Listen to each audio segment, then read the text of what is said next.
आइए, आज की इस इंटरेस्टिंग वीडियो में हम लोग ये समझने की कोशिश करते हैं कि एक्चुअली में एंग्ज़ायटी का असली रीज़न क्या है?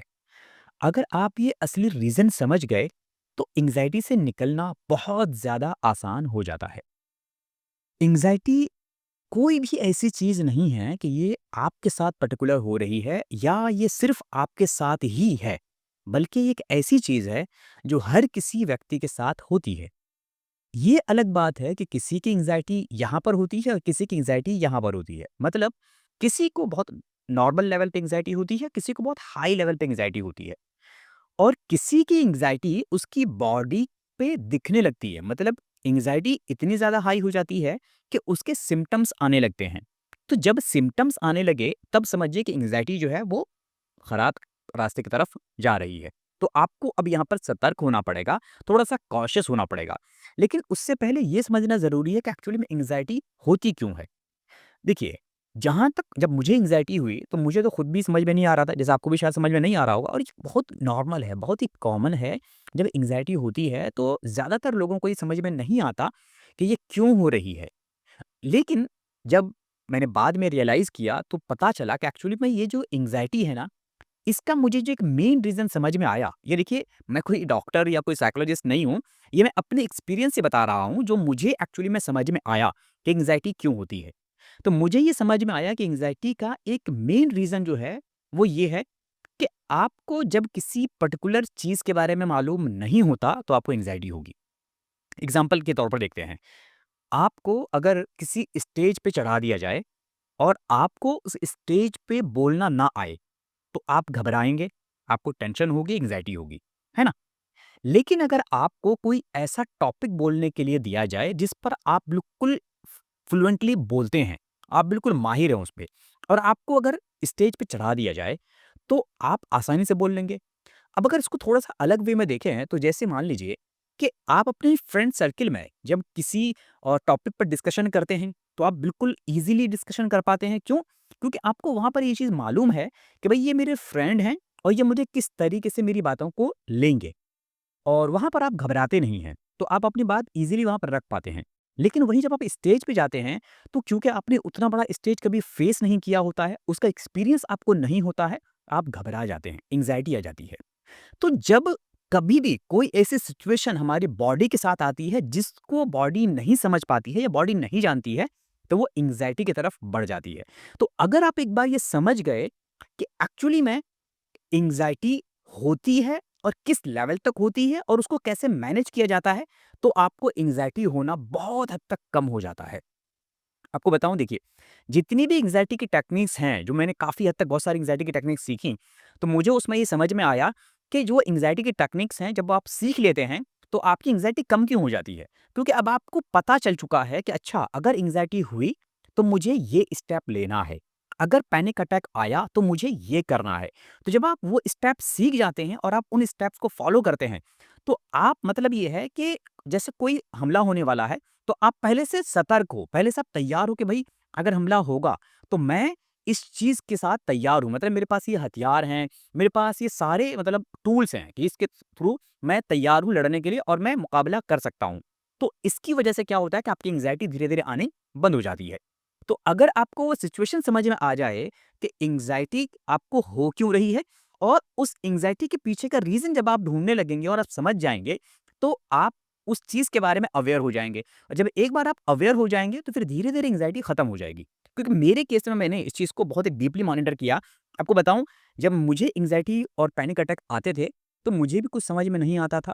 और उसके बाद जब मैंने सेशंस लिए, काफ़ी महँगे सेशंस होते थे डेफ़िनिटली। तो जब मैंने सेशंस लिए, तब जाकर मुझे समझ में आया, मुझे पता चला कि एक्चुअली में एंग्ज़ायटी का रीज़न क्या है और फिर मैंने उन चीज़ों को समझा और फिर पूरा प्रोसेस अप्लाई करता रहा और धीरे-धीरे फिर उस एंग्ज़ायटी के पूरे जो क्या कहते हैं सर्कल होता है, उससे पूरा बाहर आ गया और आज आपके सामने बैठा हूँ। और डेफ़िनिटली मैं ये आशा करता हूँ कि आप भी जो है, इस एंग्ज़ायटी से ईज़िली बाहर आ सकते हैं।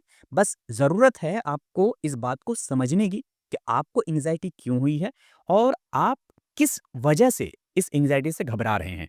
अगर आपको ये समझ में आ जाएगा ना जिस दिन, उस दिन बिलीव कीजिए आप भी वहाँ से बिल्कुल बाहर आ जाएँगे और इतना मुश्किल नहीं है।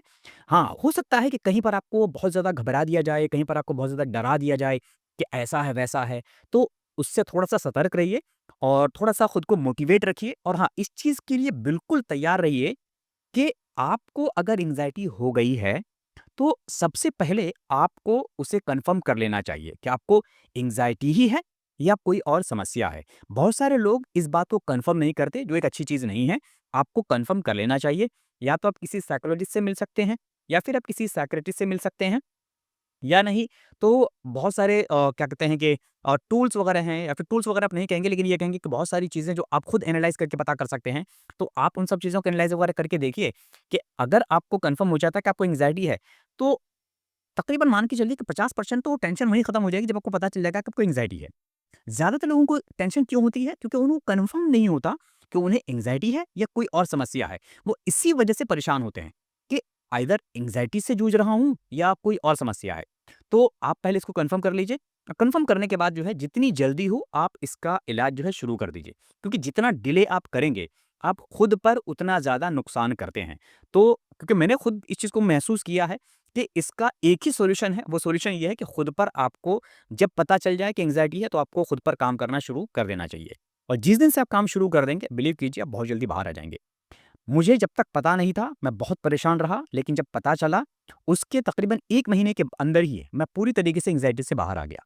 मैंने कई सारी टेक्निक्स अपनाई, कई सारे मतलब चीज़ें अपनाई और उसके बाद धीरे-धीरे जो है मैं पूरी एंग्जायटी से बाहर आ गया। तो आशा करता हूँ कि आप भी इस एंग्जायटी से बाहर आ जाएँगे। और हाँ, एक चीज़ हमेशा याद रखिए, कभी भी अफ़वाहों पर या कभी भी किसी के गलत डायरेक्शन पे फँसिएगा नहीं और कभी भी ये मत सोचिएगा कि यार ये बंदा ऐसा डरा रहा है, पता नहीं एंग्ज़ायटी सही होगी, नहीं होगी, 100% क्योर होती नहीं होती है, लोग तो कहते हैं कि सालों-साल तक चलती रहती है। इन सब चीज़ों में बिल्कुल भी मत पड़िएगा।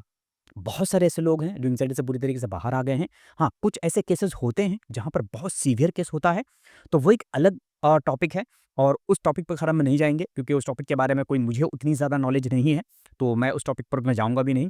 और बहुत सीवियर किस्म की होती है एंग्ज़ायटी। और हाँ, आपको ऐसा लग रहा होगा कि आपकी एंग्ज़ायटी बहुत सीवियर है, कई केस में ऐसा लगता है, लेकिन एक्चुअली में वो सीवियर नहीं होती है। सीवियर एंग्ज़ायटी क्या होती है, इसको आप इमेजिन भी नहीं कर सकते कि सीवियर एंग्ज़ायटी होती क्या है। बहुत ही भयानक किस्म की एंग्ज़ायटी होती है, जो सीवियर एंग्ज़ायटी होती है। तो जो भी आपको ये आप डील कर रहे होंगे, आपको लग रहा होगा कि पता नहीं मैं तो कुछ भी नहीं कर पा रहा हूँ, मुझे समझ में नहीं आ रहा है, तो मुझे भयंकर टाइप की एंग्ज़ायटी है। तो जहाँ तक मुझे लगता है कि शायद भयंकर टाइप की एंग्ज़ायटी आपको नहीं हुई होगी, बहुत ही नॉर्मल एंग्ज़ायटी होती है। बस आपने उसको बहुत ज़्यादा हावी कर लिया होता है, इसलिए आपको लग रहा होता है कि बहुत ज़्यादा भयंकर तरीके की एंग्ज़ायटी आपको हुई है। तो इस चीज़ को समझिए और खुद को ये कहना बिल्कुल बंद कर दीजिए कि यार मुझे तो बहुत ही ज़बरदस्त तरह की एंग्ज़ायटी हो गई है। क्योंकि जब आप खुद को इस तरीके की बातें कहते हैं ना, तो आपका माइंड फिर आपको उसी तरीके से एग्ज़ाम्पल्स देना शुरू कर देता है। तो इसीलिए खुद से पहले इस तरीके से बातें करना बंद कर दीजिए। खुद से ये कहिए कि हाँ, मेरी एंग्ज़ायटी बहुत ही नॉर्मल है और मैं ईज़िली इससे बाहर आ जाऊँगा। जब आप खुद से इस तरीके से बातें करना शुरू करेंगे, तो डेफ़िनिटली आप देखेंगे कि आप खुद को मोटिवेट करेंगे और आप धीरे-धीरे इसमें से बाहर भी आ पाएँगे। और वैसे अगर आप जानना चाहते हैं कि मैंने क्या-क्या टेक्निक्स अप्लाई करी हैं, तो चैनल के साथ बने रहिए। हम यहाँ पर जो है एक-एक करके सारी चीज़ें शेयर कर रहे हैं और एक-एक करके शेयर करते रहेंगे और आप उसको अप्लाई करें। हो सकता है कि शायद आप भी इन सब चीज़ों से जल्दी बाहर आ जाएँ। और हाँ, एज़ अ डिस्क्लेमर बता दें कि देखिए मैं कोई डॉक्टर या कोई साइकोलॉजिस्ट नहीं हूँ। मैं खुद एंग्ज़ायटी फेस करी है, तो मैं आपके साथ अपना जो एक्सपीरियंस है वो शेयर कर रहा हूँ। और हर किसी का एक्सपीरियंस थोड़ा-सा अलग होता है और हर किसी की चीज़ें भी थोड़ी अलग होती हैं क्योंकि हर किसी का बॉडी, हर किसी के माइंड अलग तरीके से काम करती हैं। तो इसीलिए कभी भी ये समझने की गलती मत करिएगा कि जो चीज़ उसके लिए काम करी है, एग्ज़ैक्टली वही चीज़ आपके लिए काम करेगी। हाँ, वो चीज़ काम कर सकती है लेकिन थोड़ा-सा वेरिएशंस हो सकता है कि भई उसने दो कोई चीज़ इस तरीके से की, आप थोड़ा-सा उसको अलग तरीके से करेंगे, तो वो वेरिएशंस होते हैं बस। तो वो थोड़ा-सा आपको ध्यान रखना पड़ेगा। तो अगर आपको वीडियो पसंद आया, इस वीडियो को लाइक करें, अपने सभी फ्रेंड्स के साथ इस वीडियो को ज़रूर शेयर करें और हमारी आने वाली इंटरेस्टिंग वीडियोज़ को आसानी से पाने के लिए चैनल को अभी सब्सक्राइब करके बेल नोटिफ़िकेशन को ज़रूर ऑन कर दीजिए। मिलते हैं अगली वीडियो में। Thank you so much.